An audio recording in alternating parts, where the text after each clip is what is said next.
Hello everyone, welcome back to my another Facebook blog. আজকে অনেক দিন বাদে তোমাদের সামনে একটা মিনি ব্লগ নিয়ে চলে এসেছি।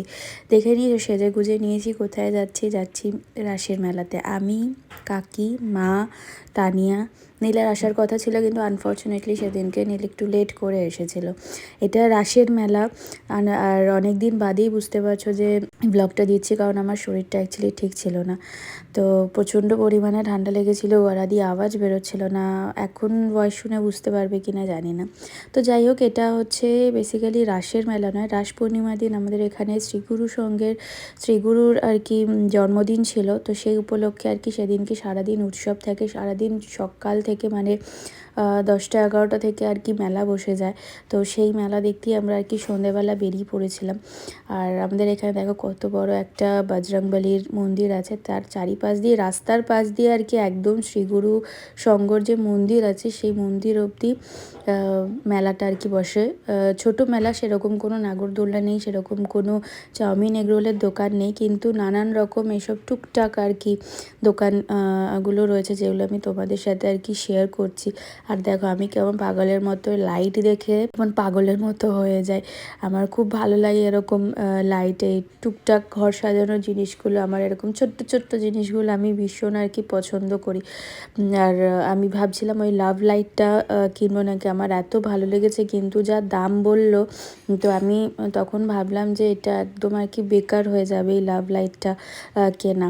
70 টাকা না 80 টাকা বলছিল, যদিও বা হয়তো ভাববে যে 70 টাকা 80 টাকাটা কোনো ম্যাটার নাকি, কিন্তু কি বলতো, জিনিস অনুযায়ী টাকাটা একটু আমার কাছে বেশি লেগেছে। কতদিন টিকবে, কেন এটা টোটালি ব্যাটারির উপরে, যদিও বা কাকুটাকে অনেকক্ষণ আমি বলেছি, কাকু আমাকে একটুখানি একটা লাইট দেখা, মানে যেটাই আমি চাইছিলাম সেটাই আর কি লাইট জ্বলছিল না, ঠিক করছিল। ধানিয়াকে বলছিলাম যে দেখ আমার ভাগ্যটাই খারাপ, এই দেখো সেই লাভ লাইটটা খুবই আর কি ভাল লাগছিল। মাকে বললাম, মা বললো বেকার নিয়ে কোনো লাভ নেই, এখন একটু আর কি ঢং সং করছিলাম, এটা আমি যেহেতু ভালোই পারি।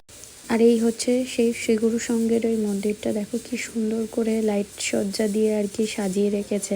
আমরা ভেতরে সেদিনকে ঢুকতে পারিনি, কিছু পার্সোনাল কারণ। কত লোক যেন আসে সারা দিন ধরে, কত দূর দূর থেকে লোক আসে, থাকে, উৎসব হয়, সেই উৎসবটা দেখে, মজা করে, ভোগ বিতরণ হয়, সেই ভোগ খায়, সারা দিন ধরে ভোগ রান্না হয়, সকাল থেকে রাত অবধি। যারা সবাই, প্রত্যেকটা মানুষ ভোগ পায়, কেউ ফেরত যায় না। আর যারা আর কি পুজো করে তারা দেখো এরকম কি সুন্দর লাল সাদা শাড়ি পরে আসে। কিন্তু বাইরে থেকেই তোমাদের দেখালাম, এবছর আমরা আর ভেতরে যেতে পারলাম না। আর যেহেতু ওখানে কোনো এগরোল চাউমিনের দোকান বসে না, তাই জন্য কি খাবো, খিদে পেয়েছিলো। এই শীতে তো আইসক্রিম খাবো না, এমনি শরীরটা আমার ভালো না, আর ওই জন্য আমি চপ নিয়ে নিলাম। আর মাকে জিজ্ঞাসা করছিলাম, মা এসব চপ সিঙ্গারা খেতে পছন্দ করে না। মাকে বললাম তুমি কুলফি খাবে? মা বললো হ্যাঁ কুলফি খাবো। শীতের দিনে গরম গরম চপ খেতে বেশ ভালোই লাগে। তখন সবে কড়াই থেকে নামিয়ে দিয়েছিল, প্রচণ্ডই গরম লাগছিল।